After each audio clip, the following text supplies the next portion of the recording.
Welcome to the vision group. Vision group में आपका स्वागत है। आइए अब शुरू करते हैं हमारी इन्वेस्टिंग जर्नी।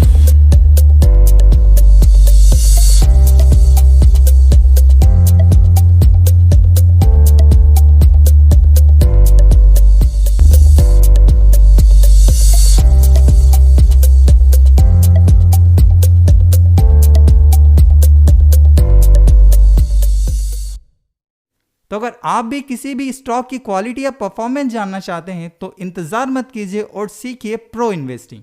चलिए जानते हैं कैसे कुछ महान इन्वेस्टर जैसे कि राकेश झुनझुनवाला, राधा किशन दमानी, वॉरेन बफेट आज दुनिया के सफल और महान इन्वेस्टर बने।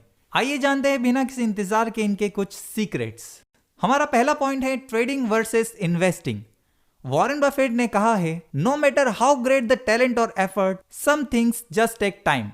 You can't produce a baby in a month by getting 9 women pregnant. इसका मतलब है कोई मतलब नहीं कि आपके प्रयास और आप कितना प्रतिभाशाली हैं। कुछ बातें जिंदगी में घटित होने के लिए समय लेती है। आप 9 महिलाओं को गर्भवती करके किसी भी शिशु को उसके पहले महीने में जन्म नहीं दे सकते हैं।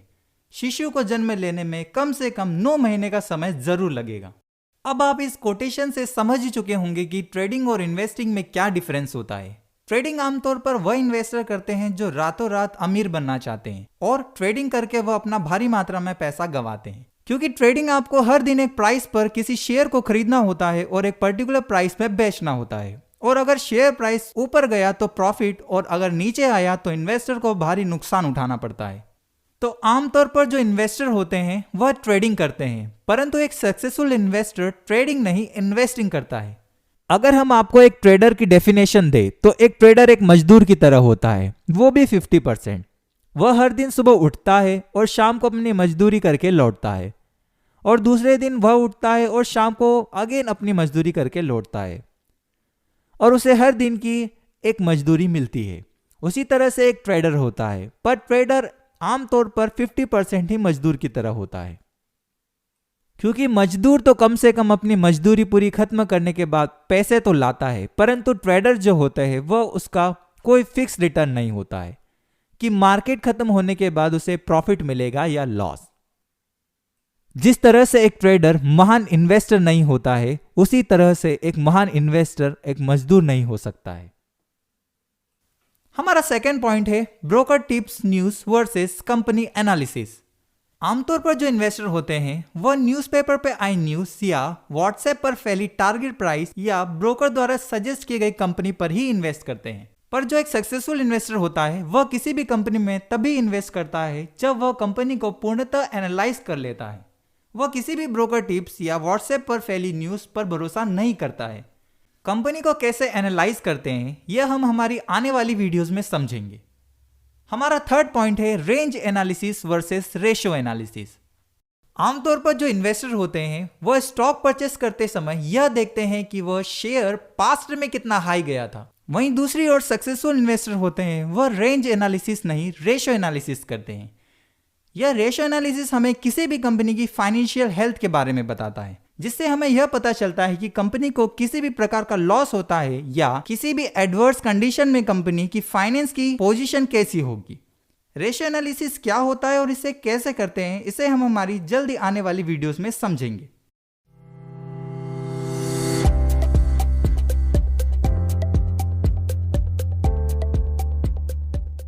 ध्यान रखिए, अपने ब्रोकर को कमीशन दे देकर कोई भी महान और सक्सेसफुल इन्वेस्टर नहीं बन पाया है। आमतौर पर जो इन्वेस्टर होते हैं वह अपने जीवन काल में अपने ब्रोकर को कम से कम 1 लाख का कमीशन पे कर देते हैं। वहीं दूसरी ओर सक्सेसफुल इन्वेस्टर हमेशा प्रॉफिट को बुक करके सारा प्रॉफिट अपने पास रखते हैं और इसका सिर्फ और सिर्फ एक ही रीजन है, क्योंकि वह खुद से इन्वेस्टिंग करते हैं।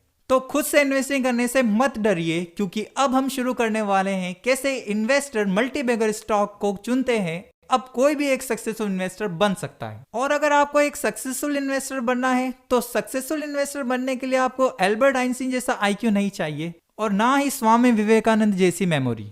बस चाहिए तो सिर्फ कुछ समय, वो भी अपने सीखने पर। चलिए जानते हैं कैसे महान इन्वेस्टर की इन्वेस्टिंग टेक्निक्स को और सीक्रेट्स क्या होते हैं जिससे वह किसी भी कंपनी में इन्वेस्ट करते हैं। आप किसी भी कंपनी में इन्वेस्ट करें या जिंदगी में आज कहीं भी इन्वेस्ट करें तो इन्वेस्ट करने से पहले यह एनालिसिस जरूर करें तो हमारा पहला एनालिसिस है क्वांटिटेटिव एनालिसिस और हमारा सेकंड एनालिसिस है क्वालिटेटिव एनालिसिस। क्वांटिटेटिव एनालिसिस हमें यह बताता है कि किसी भी कंपनी के फाइनेंशियल नंबर्स पॉजिटिव है या नेगेटिव है, कंपनी आने वाले समय में कितना फाइनेंशियली स्ट्रांग है।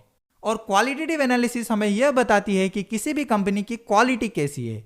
यह दोनों ही लॉन्ग टॉपिक्स है, तो हम इसे 2 पार्ट में डिवाइड कर देते हैं। पार्ट ए में हम सीखेंगे quantitative analysis 1, qualitative analysis 1 and part B में सीखेंगे quantitative analysis 2, qualitative analysis 2।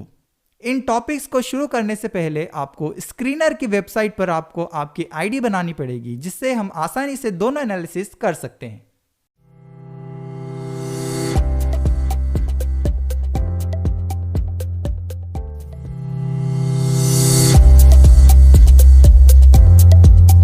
Thanks for watching this video.